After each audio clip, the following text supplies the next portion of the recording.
All right. Okay. Greetings, peace and blessings, family.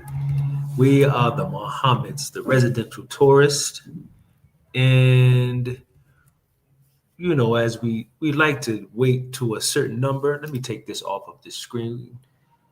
A certain number of individuals. Now, from what we can see, not quite that number, but there could be more that we just cannot see. Nonetheless, we don't want to be uh, disrespectful of your time, so we're going to go ahead and we're going to just kind of ease into it. And as we ease into it, hopefully we'll have more viewers. Can you hear us? And that's the next thing. We want to make sure you can hear us. So someone please give us the thumbs up to make sure that we're audible. Anyone. And then we know we can continue.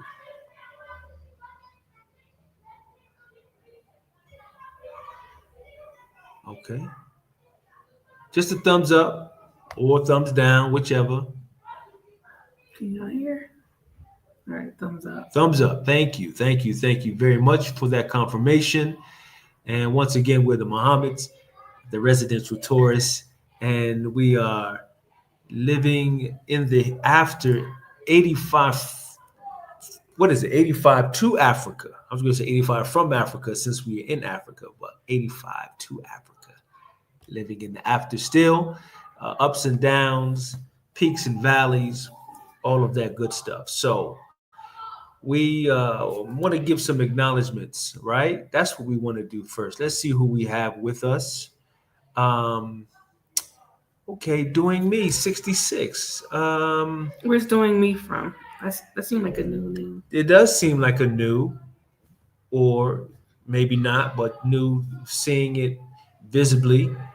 We have Sister Halima. Wa alaikum salam, Sister Halima. Thank you so much for tuning in, Brother Kenneth, Frederick. Thank you once again for continuously supporting and tuning in as well. We are grateful and appreciative. She said, he or she said, I'm your August. Okay. So she knows who that is. All right. Well, that's good. That's good. I have yet to meet, so God willing. I guess in August? In In August. August. I thought it was July. She moved it again. All right. So in August, God willing, inshallah. So thank you so much. We got Brother William. Thank you again for joining in. Yes, I'm also Grateful, here. appreciate it. Really, really appreciate you tuning in. And as we are accepting more individuals, I wouldn't say accepting, but as more individuals are tuning in, last week, let us extend an apology. We were scheduled for last week, uh, but the missus wasn't feeling 100%. So she wants to, as I as How are well, you? she don't even remember. That's part of the not feeling 100%. Her memory. And I'm 50. That's my excuse for everything. I'm 50. She's got a lot of them, but that's okay. That's okay. So we want to make sure. Wa alaikum salam, naturally melanated. Thank you so much for joining in and tuning in. We appreciate it. So we wanted to make sure that we were at least, if not 100, we were close to 100%. So with that, so since she wasn't 100%, I had got an invite from one of the brothers here. Shout out to Uncle, as my wife affectionately calls. Uncle is my big brother. He was like, "Hey man, I done bought some tickets for the basketball game." That's what it was. I was feeling No, fine. no, no, no, no, no. Don't. Yeah, I was. So he bought the tickets. He had already got them. I said, "Well, hey, we got to do the live." And she was like, "The live, I'm not feeling 100%." I said, "We're gonna disappoint our family, our friends." She was like, "I just not feeling." I said, "Okay, well, I'm gonna go ahead and take these tickets with my brother. go to go to the basketball." It was a great opportunity. It was a great experience. Professional, the BAL, the basketball The ball BAL league. Basketball Africa League. I think that's what it is. It's a part of the NBA. And when we were in Rwanda, they hit the ground running. They already been moving. So Nairobi, Kenya has now entered into the BAL, the Professional Basketball League here in Africa. And yo, I'm gonna tell you, they hot. They got game straight up. They can play, and we really thoroughly enjoyed the game. We really, really did, and we're looking forward to continuing enjoying. I'm gonna bring the missus, my mom. My mom loves basketball. We're gonna bring Mom Dukes as well, and then of course whomever else, because they represent the Kenyans represent. The energy was high, So we had that weekend was it the same weekend or 2 weekends back to back? No, the weekend before. The weekend before we went to the boxing. We went to the boxing. Same thing. They give you the beat down. They can box. So he been out here being grown, acting like he grown. A little bit, just a little bit. So we got the homie out. Peace, the homie. Good to see you again. Mm-hmm. Oh, Sister Kathy's out. She said Assalamu alaikum. Wa alaikum salam. My Sister Kathy. Listen, Sister Kathy's the rising thespian. She's the rising star that will be gracing your television and maybe even the silver screen. So shout out to my sister who's doing her thing in the acting field. I didn't know you knew that. Of course. JLo Ford, we haven't seen her name in a minute. She was here not last week, the week before. Was she? Yeah. Peace to you. And I love seeing our old faithful subscribers from years. It seems like we've been on for years. It seemed like that. Yeah. We got my brother PP Bob. Oh, thank you, beloved. Thank you so much. You hit her with the beloved. Yes, that's the beloved. Thank you, Sister Cat. You hit her with the beloved. Yes, I know the spirit's really good. If I'm not mistaken, I don't mean to blow up your spot, but I think you're in Chicago. But correct, no. She not in Chicago. Mm-mm. Oh, okay. I thought for some reason I thought you were Chicago, Sister Kathy. That's my Jersey girl. Jersey. Oh, Jersey. Okay. Anyway. PP Bob represent. Good to see you, PP Bob. This is what is PP Bob talking about though? Where did I come from? So he's aligning himself with the topic here. So I get it. I follow you, brother. I follow you. We're gonna get into that. Okay, because I was confused. You say so. All right. Says she confirmed Jersey, North Jersey or South Jersey. Then you already know there's a difference. It ain't no difference. There's a she's big Jersey. difference. She's just a Jersey girl. That's it. You don't have no tribes. Listen, look, it's a difference. Anyway, thank you, family, for joining in and sharing these few moments with us. We just want to share, some thoughts. North. See, you see how you call division? You see how you cause division? It's all in fun. It's righteous competition. That's all. So we just share. We're gonna delve in. Unless you have something else that you do. No. But before we tell the people how you feeling these days. I know that people want to know how you feeling these days. I'm feeling great. All right. I just finished my latest client's apartment. She'll be arriving on Tuesday. I'm so geeked out. I'm all excited because I think this is one of my best ones. Yeah. So I'm good. She's good. Her health, her energy's been a lot better these days, if I may say. Her spirits have been pretty good and high. And my face is shrinking a little bit. All right. Yes. Still beautiful regardless. So, all right, good. Yeah, that's what it is. We just came back from working. So my adrenaline is running because I'm pretty much done. And when I'm done, it's like I just finished my performance, and now I'm just waiting to see how the reviews are. We'll see soon enough. She always does good. She does a good thing. Yes, alhamdulillah. Thank you, sister, for sure. Indeed. So, okay. So, All right. Well, let's go ahead and just. I mean, we want to just. So we experience life like everyone else. We experience life here in Africa, and we've been experiencing life, adjusting and just getting acclimated, assimilating, and all of that. Um, but we black people from America, right? It is what it is.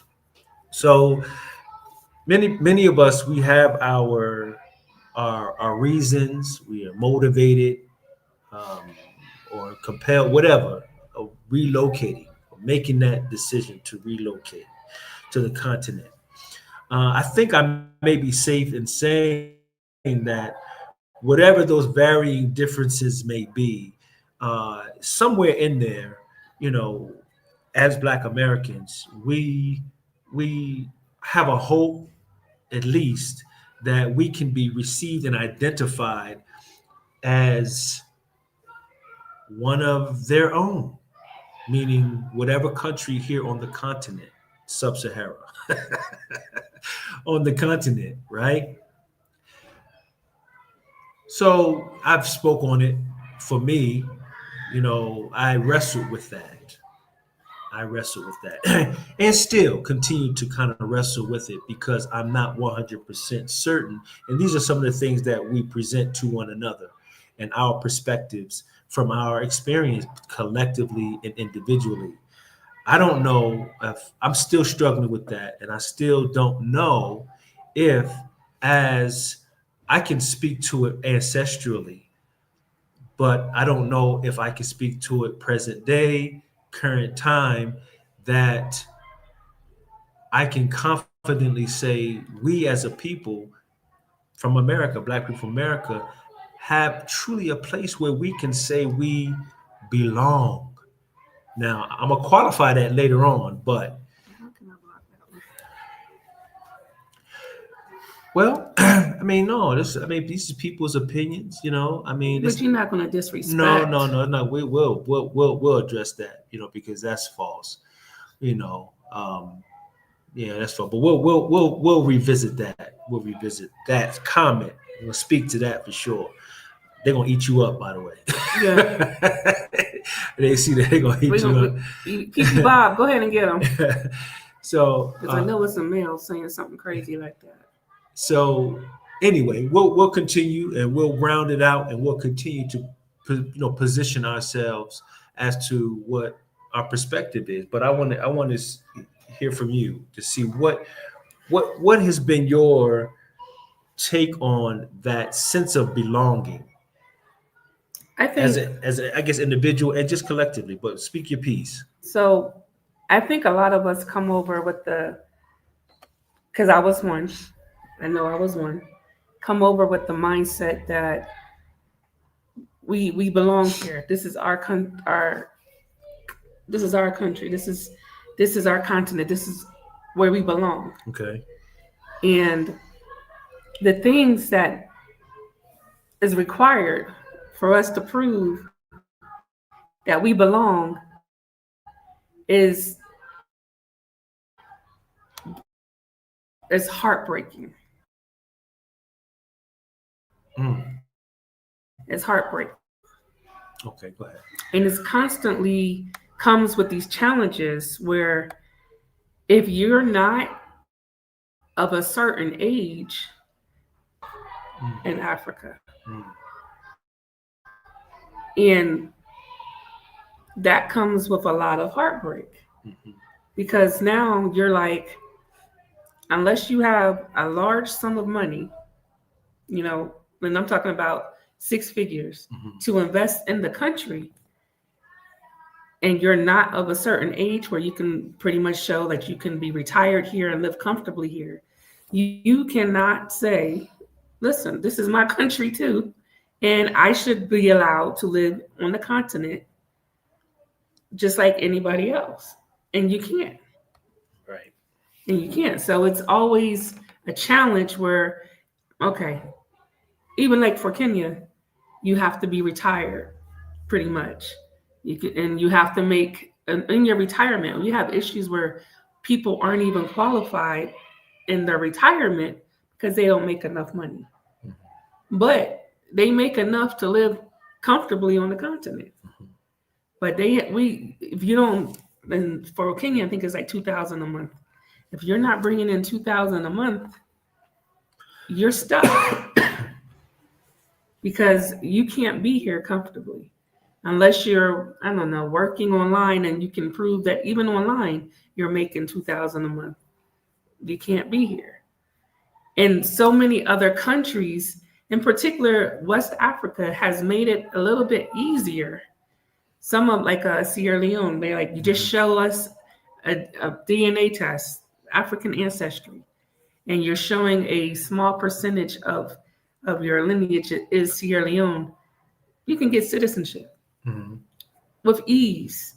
I mean, there's steps you got to follow. Make sure you don't have a criminal background and some other things, but with ease, no financial proof of this and that. And show me your DNA and you belong here. You're welcome. You're welcome. And that's one of the things that a lot of us have in our consultations. Probably if I do 10 consultations a month, 7 of them don't qualify to live here. 7 of them got to wait until they reach retirement. 7 of them got to make sure that they can work remotely. And then we need some time to actually prove that you're going to make what you're making. It's like, it's crazy. And people just want to have the freedom to live where our ancestors come from. Not saying what country, we're saying what continent. The continent. And so the hard part is like, we were stolen and taken to the US, right? But we got a bunch of different states. I don't know how many states, 52 states, 54, I don't know. Yeah, you mean I'm so removed. In the US or here? In the US. 50. 52. Anyway. It's 52. Well, you got all these states.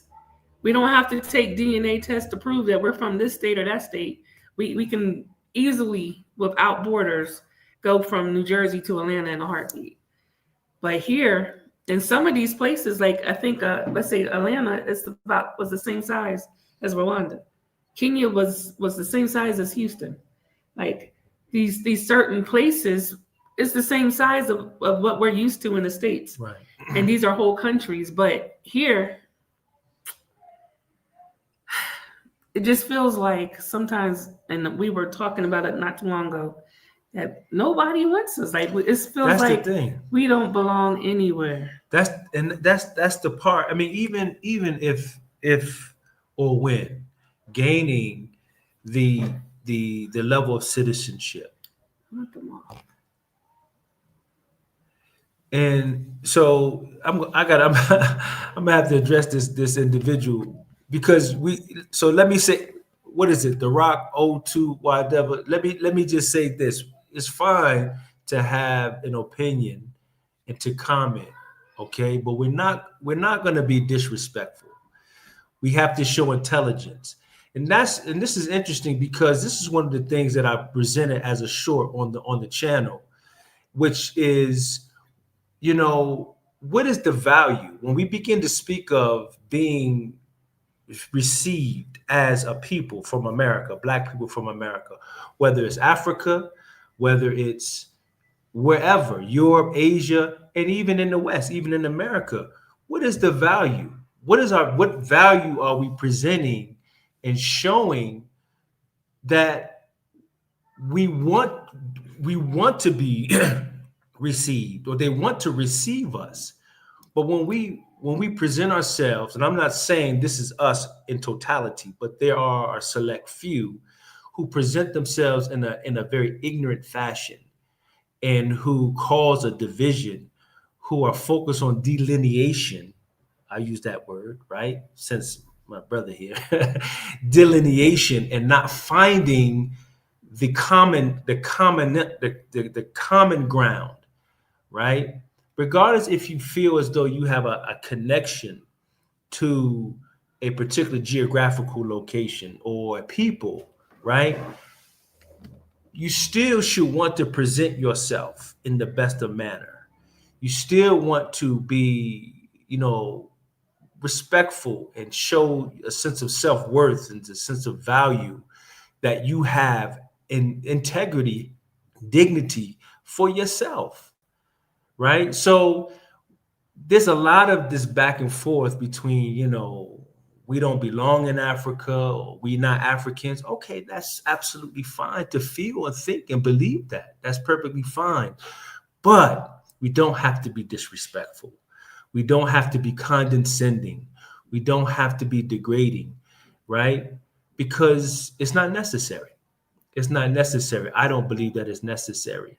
So yeah, let's, share our comments and our opinions, and that's perfectly fine, but we're gonna have to be respectful. We're gonna have to be respectful, all right? So with that, as I was beginning to say, is that even with the citizenship, even with being whatever country, would that be enough to really even get that sense or feeling of I actually belong? You understand what I'm saying? On paper and legally, and then I can get these particular rights and so forth and so on of this particular country. But does that give that? Because we as Black people in America, we know this. We have a very unique experience as a people. There's no people on the face of this earth who have experienced, or in the annals of time, that have experienced what we have experienced. And it has been an experience so, ill effective, that it did remove us from our natural way of being, our natural ancestry and culture, and so forth and so on. So how does that happen to where we get this sense of, because we living in America, I don't care if you feel like you built America and made America, and we did that, guess what? They still don't want us in America. We're staking claim, to something that, they don't even really, there ain't no love for us there. I don't care how much we built up, there's no love for Black people as we would want or need or should have, even among ourselves. But that's a whole nother topic. So citizenship is one thing, but does that give us that sense of where we actually belong? It's hypothetical, rhetorical questioning here. Well, for me, because some people feel that belonging. In Kenya, I feel the belonging. Okay. No, my DNA test doesn't say I have any Kenyan blood. It says East Africa for like 4% of something. My brother will tell you better. Mm-hmm. But no, it doesn't show any Kenyan blood. But the question that I have, when you have so many, when Africa wasn't separated by a bunch of borders, and you had so many nomadic people, so many nomadic tribes, and that started from one place to the next and so forth, why or how can you pinpoint which region our bloodline is from? Like that's or they'll say the Fulani people, well, they were nomadic people and this happened and that happened and they started from here and they migrated over to there. Okay, so they showed that the bloodline is of the Fulani people, but what area? Fulani people came from Ghana, migrated from Ghana to Nigeria. They started in the east and moved. What area? So it's like, why do we have to pretty much say, I'm from this country, I'm from that country, and so forth? They created the doggone, they created the borders. The Mzungus created the borders. Sure. So I don't understand, why do I have to prove what area I'm from? Well, yeah, that becomes my question, as well. Now I have to that, I have this, right? And of course, we're familiar with this blue passport. And some of the experiences that, we've had, it puts in a position where, now I'll be honest, when we first moved to Africa, we were expecting I mean, we did get it. We got the open arms, the welcome. We really got that. Even when we came to Kenya, same thing. Welcome. And then we still hear it to this day. But we came to understand and know that the welcome was genuine and sincere, but it was limited to this right here. And when I say this, meaning the association of a nationality living and being from America, whereas from our vantage point, that's not even on our mind. That we're not thinking, okay, I'm coming representing.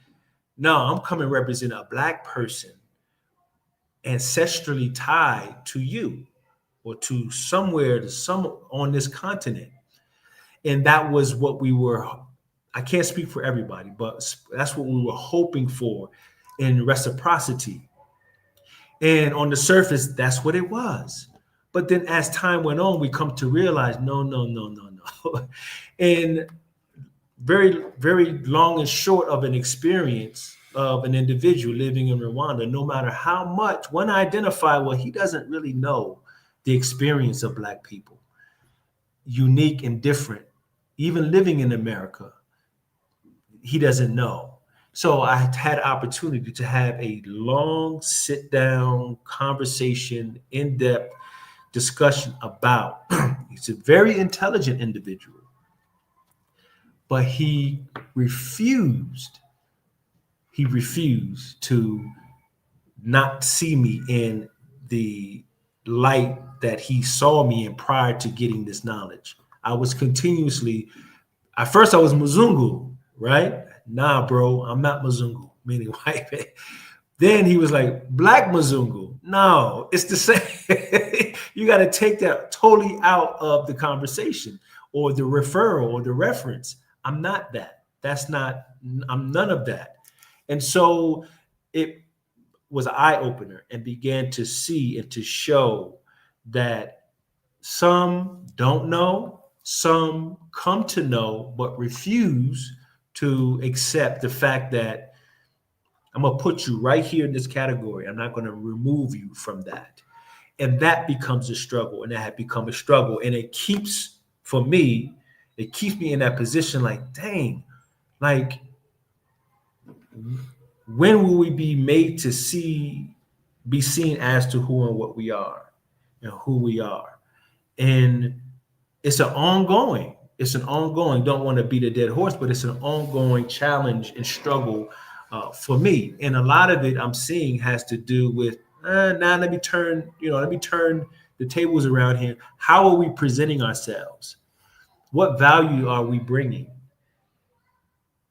that we could be received in a particular way where, oh, okay, yeah, they really see me. They really see us, not just as an individual, but collectively, uniquely from just being from America, because we have a unique experience. Yeah, well, I mean, I understand that too, of trying to prove the value. What are we bringing to the table? But I feel like if the value is only going to be financial, then we can prove that by showing the financial power that we have as consumers in the US, we can bring it here. But the thing is, we don't want to be only proving it because of the financial. It's true. We want to prove it as far, I mean, why can't we just be? You know what I mean? Why do we have to show what's in the pockets all the time? We're not trying to be homeless people here. We're not trying. I'm sure none of us would come here and don't have a financial situation to rely on. But read the comments. Yeah, because I've been waiting for this one comment to rely on, but it just gets so tiring. And this is everywhere we go. Like, Black people just have the hardest time. I don't know why. We're like the bottom of the barrel everywhere in the world. And it gets to the point where we're like, but why do we have to be that in Africa? Right. That because I guess you can go back to the expectation, right? When for us, and I'm speaking not just us, but just generally speaking, Black people in America, for those who have been awakened, who have gained a certain level of consciousness and understanding and study and all of that, to trace us to where where we're rooted, where our roots are, regardless of, you can't deny the fact that whatever, if you accept the fact that however your perception is about Africa, you cannot, no way you can deny the fact that ancestrally we are connected and tied to Africa. There's no way around that, right? So, but that's what I'm trying to understand with these other individuals. Okay. That he's going, you're making my blood pressure go up. But these other individuals that don't believe that we're from, these are the same people to me that believe that the earth is flat. Oh boy, you opening up something. We ain't even go. These got to be the flat earthers. That's a whole. We're gonna get some messages about some flat earthers now. We've been lied to. We weren't brought over by slave. What? What kind of story is that to tell? Who would come up with this type of story over and over for generations to come? And you know that it's traumatic to begin with. You talking about slavery? Yeah, like, oh, this is a fairy tale. No, the fairy tale is what they're trying to create now. We were brought over. I've read in Florida. What are they saying? We were brought over as migrant workers. Who said that? This is what they're trying to teach them in Florida. Oh, really? Yeah, as how we got there and who the slaves were. Mm. And in exchange for a better quality of life, because we were savages in Africa, swinging on trees. Sad. This is but y'all want to wash this because of what? People are doing DNA tests, and they're seeing the doggone bloodline, right, and the lineage, and you're going to say no, we were lied to, we were sold that as, what do you say, some candy? Whatever. We were sold, right? But that was a story that was made up. What? My grandmother can literally, she had documented her story of her father who was born, oh dang. Okay. Her father who was born as he was a mulatto. Right. A passing. Octoroon, quadroon. Because of the slave master, the Brockington slave master was raping her grandmother. No, her mother. Her mother. Was it her mother? Yeah, her mother. Mm. And therefore the dad was passing. No, that's her grandmother. The dad was passing. And he passed and he did his thing. But we can literally document, people have documented their life stories, and y'all want to say that it's a lie. And we've been sold a fairy tale story of how we got here or how we got there. It's crazy to me. It's so exhausting. It's like, why are we so crazy? Well, but I think then that speaks to, it's a contributing factor as to possibly why, we live here in Kenya, and there are a variety of different ethnic groups. You have, of course, the native Kenyans, naturally, which are made of 44 different tribes, right? Mm-hmm. In addition to that, however, those who are not necessarily native to Kenya, or if any these tribes, you got Indians who've been here for generations, right? Several generations, I should say. Mm-hmm. We have Somalians who are here. You got Chinese who are here, and maybe some others that I can't really think of right now. But here's the interesting factor in the commonality between all of those varying ethnic groups and nationalities. They're thriving, all of them. Indians are thriving, and I'm not talking about thriving in mom and pop stores. I'm talking about they're in the medical field. They have hospitals, very great, good hospitals, hospitals, Chinese developers, Somalians building and developing and food industry and all of that, right? And they're very well received. They've made an imprint, and they are not denying of who they are. They don't have to. They are welcomed as they are.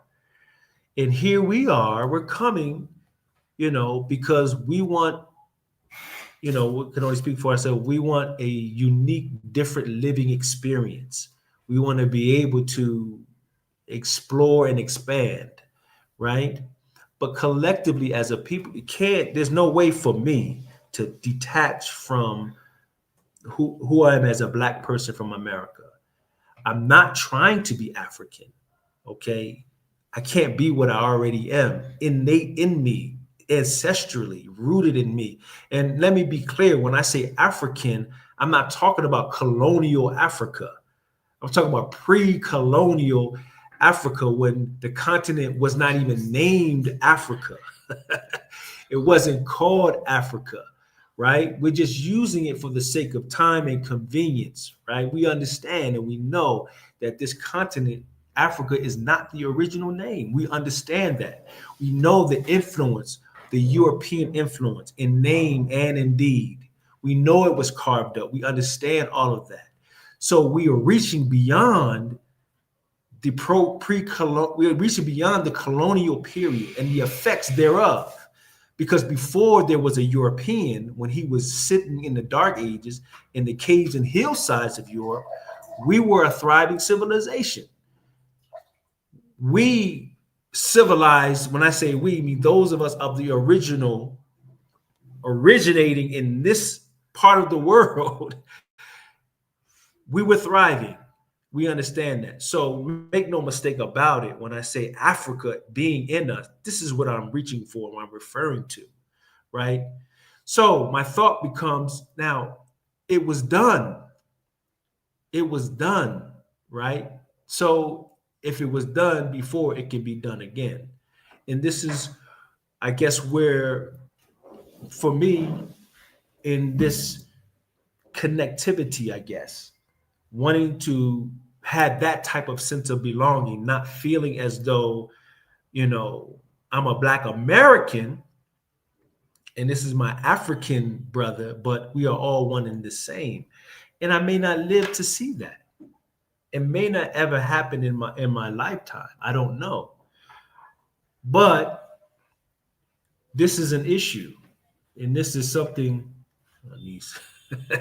something that I think that is not discussed. Well, I can't say it's not discussed enough. I think that it needs to be discussed even more so in a manner that is effective, not disrespectful and not degrading and not hurtful to any one group of people. So when we speak about these other groups, the Somalians, the Indians, the Chinese,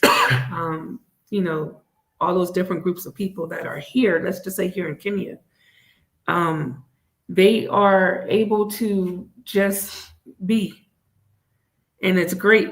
And they stick with them. They stick to themselves. I mean, they intermix with culture, of course, not too much, because we see the Somalians, they work and they stick together. The Indians, they build and they stick together. The Chinese, the Chinese government pretty much backs the Chinese people here. That's how tight the Chinese got it. Like when you think about, let's just say in the real estate, the Chinese government actually funds some of these projects so that it is always completely funded, and they're fastest. They finish their projects. They finish their projects in like 18 months, where other developers might finish in 24 to 36 months. Chinese development, 18 months, because they back their projects by the government. The government of China backs their projects. But for us, we're looking at like, who supports us? You know, the Black Americans, we have such a hard time, even when the diaspora, even with the expats, we come here to Kenya, we come to these different countries, and we literally do the same, have the same behaviors that we had in the States. Crabs in the barrel, trying to tear each other down, trying to slander each other, trying to destroy everything that one individual could work for. If jealousy hits, we're going to tear it down. If we're going to not support our expats restaurants, we're going to not support, okay, they got a juice stand over there, we're not supporting it. We do the same exact stuff as we did in the States, and we bring it here. So we can still say we're never going to rise because of that mentality. Right. And you said it right. It's a mentality, and it's horrible. And this is something for them to say, this is a fairy tale of slavery. Well, Willie Lynch has done a major disservice to us. They have destroyed us. Like we can't even understand the community aspect of African cultures that we're learning about. It's mind blowing to us, because I'm trying to understand, well, why they do that? A whole entire family unit takes care of their family.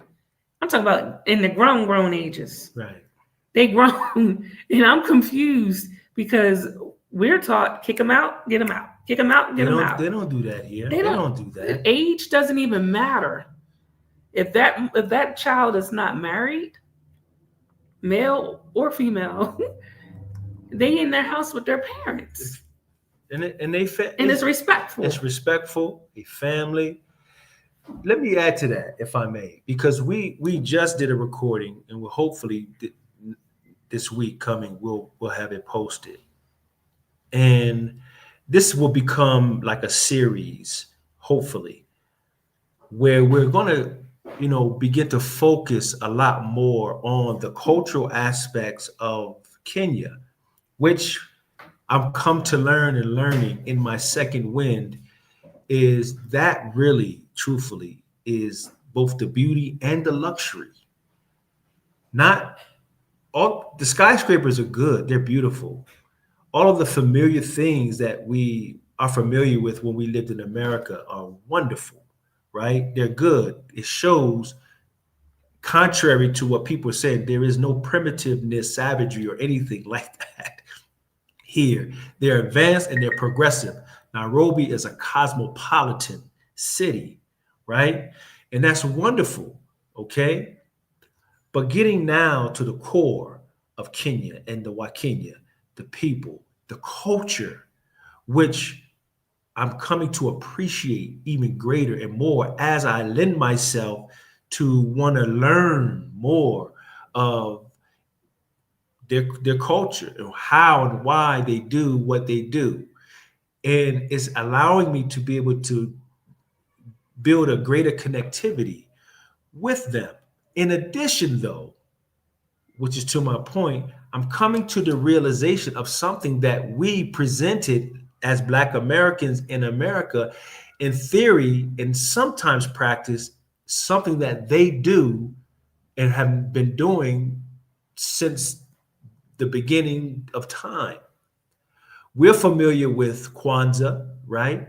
Those who know Dr. Malana Karenga, who introduced this cultural celebration as a way to not get swept away by the commercialization of Christmas and so forth and so on.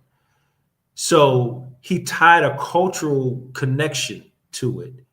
And without going into all of it, you probably already know. The 7 principles, right? Everything about Kwanzaa is Kiswahili. It's Kiswahili. Kwanzaa itself comes from a broader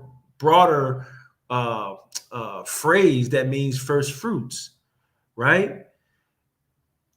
Nguzu Saba, all of that, that's Kiswahili. All of that is connected and tied to any Swahili speaking nation or country, right? The 7 principles. Now, here's one of the 7 principles that we witness and see every day. And now I learned that we've been saying incorrectly. We would say Ujamaa, cooperative economics, right? money's being pooling resources, financial resources, pulling it together, making it work for one another. Actually, the pronunciation is ujama, right? But with that, the more broken down version and understanding of which they practice every day is called chama. And chama is where, as you go all throughout Nairobi, Kenya, wherever you go, you're going to see these shops all lined up. Now, from our Liz said the camera's blurred. That's your side. It says for both of you. Oh, okay. Is it still blurry? Let us know. I'll continue. They can hear me. I'll continue because I don't want to. Chama, let me real quickly. A system that is used, these shops that from our vantage point, when I say us being conditioned in America, are mom and pop shops, right? But you'll find produce. You'll find all your produce. You'll find even food, hot cooked food. You'll find flowers. You'll find craftsmen, building furniture. You'll find a number, all connected, right? In a row. But with the naked eye, you're thinking, okay, that's just business. But not realizing when I investigated further, realizing that everywhere you go, they operate from a system called chama, which is they have selected one individual within that particular community to be, quote unquote, the leader. They all come together. I don't know exactly when. I don't know, it's the end of the week, end of the month, and they sit and they talk and they put their monies, not all of it, an agreed amount of money together for the betterment of all of them. And I talked to the one individual, and he said to me, man, this is all I've known since a little boy. My parents did it, and their parents did it. Well, think about, come to think about it, the village that we did our last community service project. Shangalia. No. What's it called? Not Shangalia, the other one. Well, in the village, you don't want to say it's an orphanage. You just want to say it's a community. It's a village, and it's a lot of single mothers in this particular village, and it was over 100. I think it was like 300 people in that village. And what they do is when we went out there, they literally, they perform. They do everything. This is an amazing performance they give you all the way from. You talking about in Vipingo? Yeah. Oh, Shariani Village. And so they literally, when we brought them some food and just a whole bunch of staples that they need. And they sent me a video, because the men pretty much takes care of all of them in the village. The men do it. The men go out, they get money, they bring the food home, and the women cook. And this is a group effort cooking for all of the children in the village, and they cook for everybody in the village. So we brought like bags and bags of rice and flour, ugali, and all these different kinds of stuff. And they made it was community food. And the mindset is to take care of the village. And that was so amazing. And it's crazy that we're thinking wow, that's beautiful. Absolutely. Because we weren't taught that. And what we were taught is all about us. Take care of yourself by any means necessary. And whatever it takes to get to the top, go for it. Cutthroat, doesn't matter. They don't do that. And then here, they're literally collecting school fees for some of these children to go to school. Right. They literally have schools, I think it was 4 different schools on the compound for the younger ones, and they send the older ones out to school, and they perform, and they learn how to bring home some money. They learn how to make money for the community. It's not even individualized. It's all for the community. And it's crazy. It's like, it's not crazy, but it's so amazing that we think is beautiful because we were stripped from that. We were stripped from it and taught how to make them money. That's right. How to be slaves, so-called slaves, even though it's a mental slavery at this point, because we keep doing it. We keep doing it. I remember when I was working for corporate, and it was my job to find missing money from overpay, overspending, BET, just different things that was marketing, that they used on marketing. And I would find probably millions of dollars, save them millions of dollars every day. And my supervisor didn't even know my name. I didn't know hers either. But my supervisor didn't even know my name. And for 3 years, I'm literally, and it doesn't cushion your pay. I didn't make no commission off of it. And it really wasn't even a wow. When I remember I found for BET, that's why I always think about BET. They overpaid them $1.2 million for a contract that no longer existed, and never even got a good job. And it was a duplicate pay. And I'm like, dang, can I get a little commission, a little piece of it? No. But yet I kept going back for that little couple bucks an hour. That mental slavery. Here, they would have continued to build and put it in with the community, and they would have found a need for that. You know, that's beautiful, sweetie. And again, we're learning so much more. That's not beautiful. I'm talking about I'm not talking about, you know what I'm saying, baby. You sharing that. Thank you for sharing that. That's beautiful. That's PTSD I got going on. I'm bothered again. I'm triggered. You triggered. I'm like, doggone it. Well, you know, we have yet to go. We have not gone to the. I don't want to use. What is it called? They call them slums, but there's a more. It's a better word because I don't like to use the word slums, but there's an settled. Someone help. Unsettlement, they call it. Yeah, unsettlement, right? It's one particular area is the largest in Kenya, and I think probably in the world. Second. Kabir, yeah. Something.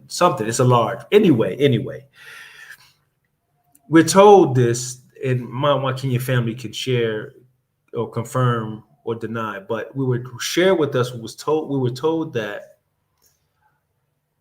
even though they may be lacking, I guess, you know, what we, I guess, from our perspective, I guess certain luxuries and so forth and so on, a certain style, way of living, there's no one that goes hungry. They make it to where whatever foods or produce, it's not a large variety, but who says we gotta have a large variety anyway? But they make it so that it's affordable, that it is whoever living in that area, whoever is providing this produce and where you get it from. And it's not like, oh, you only got this, or I'm gonna give you a little bit. No, they give you substantial amount so it can sustain you. It can, your family, or whatever. And when I'm saying affordable, I'm talking about like 50 bob, 100 bob, which is like what? 70 cents. Like 70 cents. And you're getting this nice amount of rice that's going to help get you full and your family, not just for today, but other days to come. So really, when you look at it and put it into perspective, going back to what you said earlier, we as Black Americans, $1.6 trillion collectively, but really don't have, that's more than nations have. That's more than a sovereign nation, some sovereign nations have. 1.6 trillion collectively of a buying power that we have, and we spend it on consuming. So when we are looking at our desire and wanting to belong, and we're looking at how our celebrities are fast tracked to getting citizenship, and we in the trenches and we're trying to be recognized, that celebrity, oh, we see a value in this. A financial, not only a financial, well, yeah, a financial value, not maybe directly, but okay, he's putting or she's putting the stamp of approval so that can bring more over, which is cool. I get it. I get it. But the question is, when do we see, as someone, I love what they, and I put it up here, they said that we belong wherever we want to be. Yes, we have to feel within ourselves that I have a sense of worth of belonging anywhere. I was in Istanbul. We were in Istanbul in September. I'm walking the streets and I'm like, man, I felt like I belonged. I'm the only Black person roaming around, but you could not tell me I did not belong, because I know I come from of an original people. And I know that the earth is spacious and is expansive. And I'm not going to limit myself because of the fact that I don't look like you, you don't look like me, because I've learned coming here that even though we look the same, if we're not thinking the same, then I may not be received as I should be received, and vice versa. And we have to remove that and understand that, yes, I belong. I belong here in Kenya. I belong in Africa. I belong in Istanbul. I belong in Italy. I belong anywhere. But we have to begin to see, this is my humble opinion, we have to begin to see what our worth and our value is. And our worth and our value doesn't stop or start as enslaved people. It doesn't start or stop at us building, and we built America, yes. But guess what else we built? We built pyramids. We built high civilizations all throughout the continent of Africa and wherever else. Our Mexican family, the pyramid, I guess they may not be called pyramids, but they like pyramids in Mexico. We're all of the same indigenous family. So we got to stop limiting, in my, again, humble opinion, limiting ourselves, man. We got to begin to, I got to see you not at that, as that need, the N word. If I see you being successful, I need to applaud you. And I need to help. Otherwise, we're not going to feel like we belong. We're not going to be seen. We're not going to be respected in the way that because I'm not going to relinquish. I'm not going to relinquish my experience as a Black person in America. I'm just not going to do it, because I love James Baldwin. I love, Motown and Marvin Gaye. I love Frederick Douglass. I can reach all far back in between up until now of the greatness that we exhibited and how we flourished in spite of. I'm not letting that go. I'm never going to let that go. So with that though, not letting that go, which I wouldn't, knowing you can't let it go. You can't erase your history. You just can't.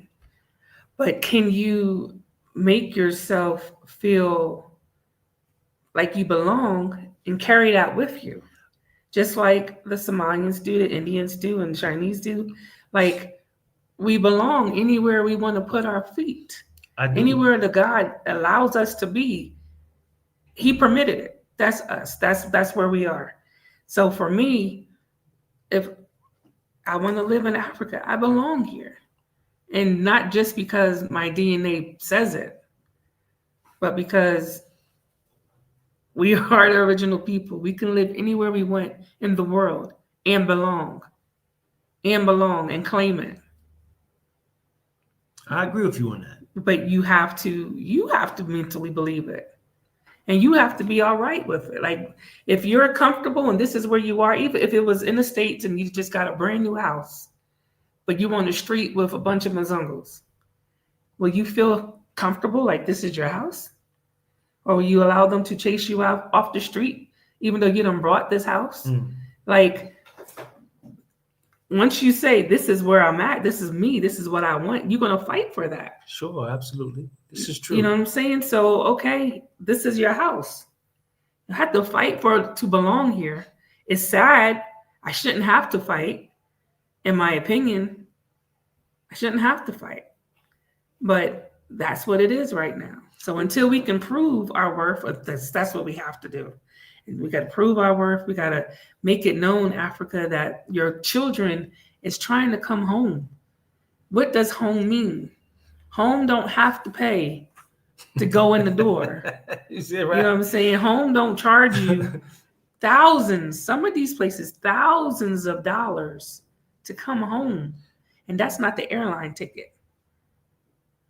That's another fight for a different day. Well, I think that, and I agree with you. I agree with you on that. You know, I guess my perspective is broadening. That I know I see Tony Cullenway. Africa is, to me, is much more. I'm learning because I did not and do not want to fall into a category, or not a category, into a mindset, you know, where it's divisive in my thinking. I would never be divisive in my deeds or actions, but I don't even want to have that feeling or notion, you know, and this is why I have availed myself more to want to take the next step. Let me look with a different set of lenses. Let me position myself. Let me get up next to and inside. And the more that I do it, the more affinity that I have to my African family. And the more, you know, speaking of familiarity, a more true familiarity of goodness and kindness, and just looking out for your fellow man, and seeing that if these systems that are adopted and created and function from in these villages and these towns could be made to be utilized on a broader scale in governance of a country, and how beautiful that would be. And if we as Black people would shed that conditioning, that European and American conditioning, and get back to, that makes me African. Not because I live here, but because this is my nature, man. This is me. And when I say I want to be seen, this is really what I'm saying. I want to be seen as the way that we as an original people were made prior to enslavement, prior to being colonized. We have to, on both sides, and we got to shake it. We have to shake it. And so, yes, I belong, but I belong not within the confines. I won't allow the Berlin Conference to keep me even, you know, in my mind that I'll choose, which I do, but it's okay, East Africa over West Africa, but not from a perspective like, I'm not feeling them. No, not that, just because I can. When we came to Africa, we came because we could. Why? This was our thinking, like, well, we're not feeling it here.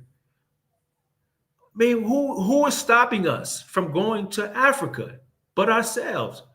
Let's just go. Let's do it. Let's just do it. Let's just go and have a completely different living experience, and explore and live life and continue. We've been doing it. We continue to try to do that. And can I close? Can I close with this? Yes, we're going to close. I'm sorry. I just get passionate. Over an hour. I don't, you know. But I want to say the best thing I probably could have done to save my life was to move to Kenya. I am at so much happiness, even when I have the hardest days. And you know, stuff happens. And People, look, life happens here too. Life happens here too. But I love Kenya so much. We just discovered a new cafe, and it's not really new.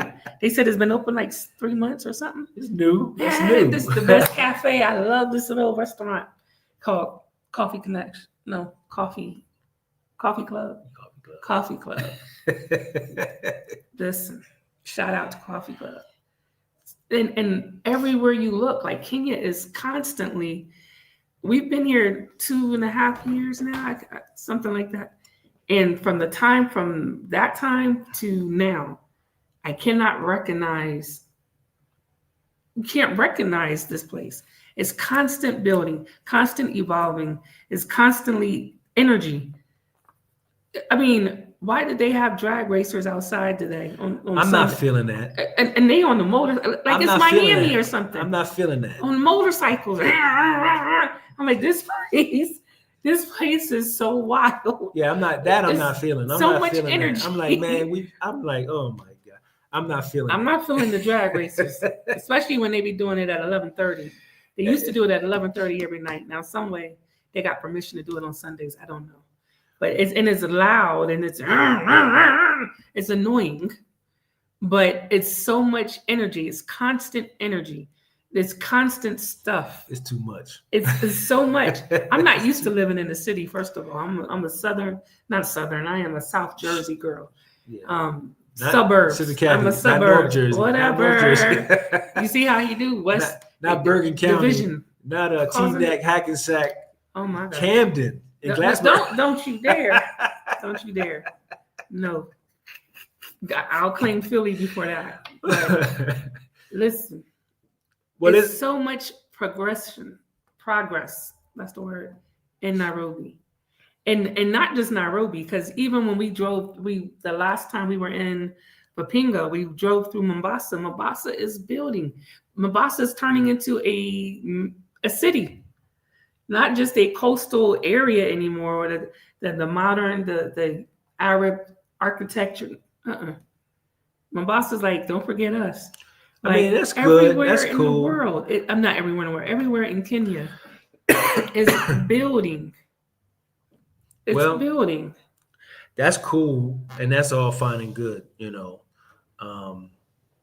I guess I've reached a point where I really am looking more for which they have it, and this is what I'm gravitating more toward.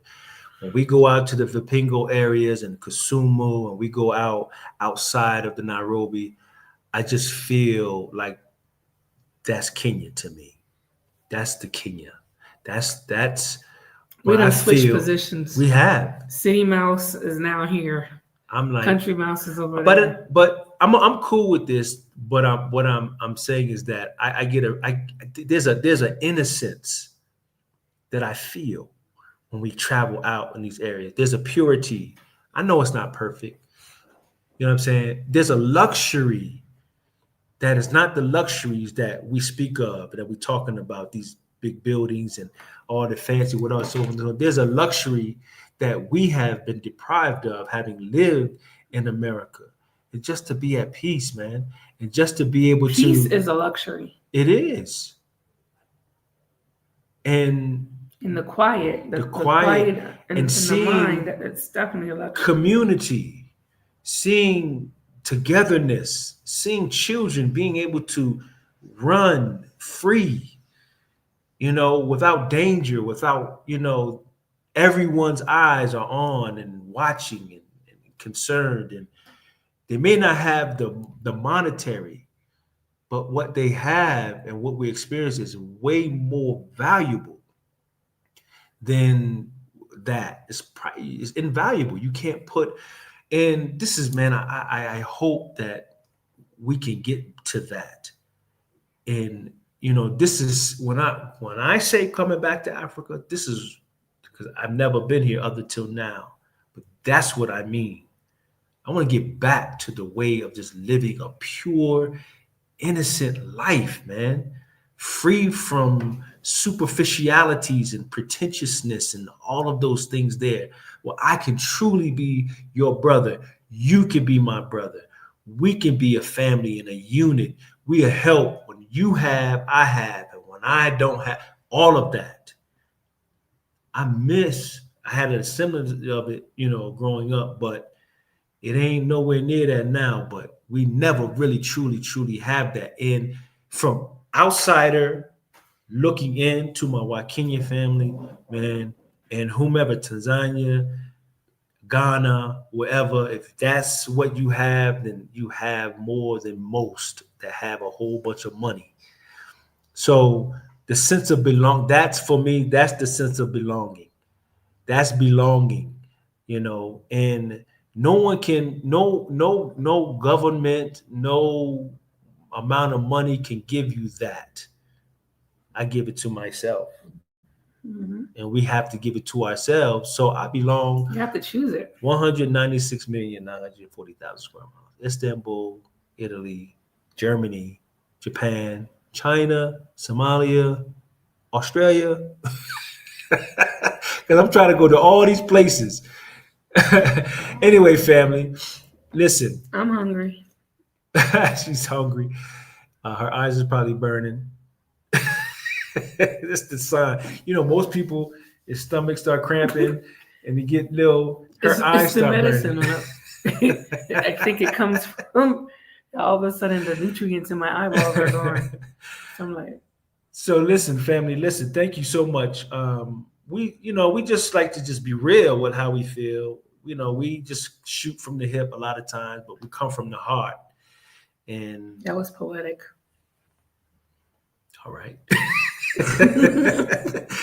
And we like that you bear with us because living in Africa or anywhere, we just happen to be here.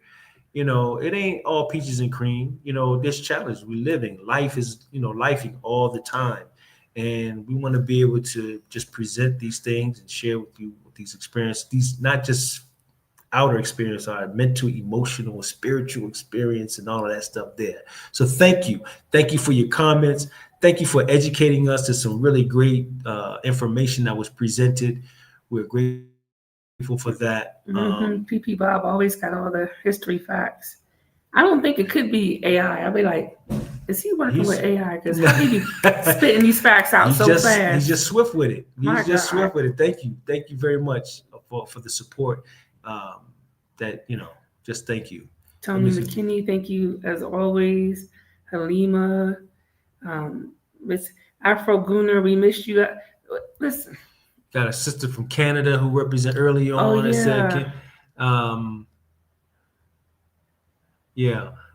This is a lot of thank you so much. We really appreciate, and we're gonna get there. We're gonna make it as a people. We're destined. I believe that our belonging is, well, that's a whole nother, I don't want to go into that, but yeah, we're gonna make it. So all right, till next week, God willing, hopefully we'll be not next week. Well, next week is going to be different.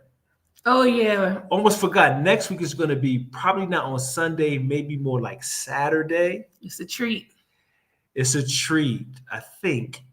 No, I don't know. I don't know if we're going to be able to do it though. We can go live. We're going to have that. I don't know. One. All right, we're going to try. If we don't do Saturday, Saturday. We'll definitely come on Sunday and shit. Look at Halima showing off. Kwaheri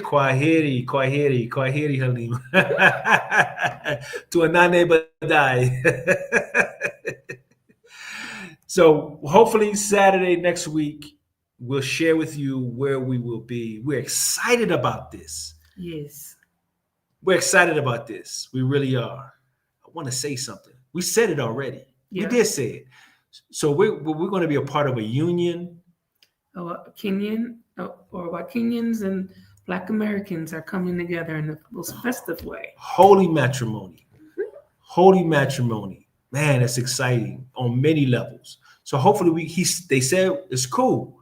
Show what you're going to show. We're going to try as best we can. So we'll bring you in on that, God willing. Hey, Brother Colin, thank you. Brother Colin, thank you so much. What about me? I don't look well, brother? No, I'm just teasing. I know you.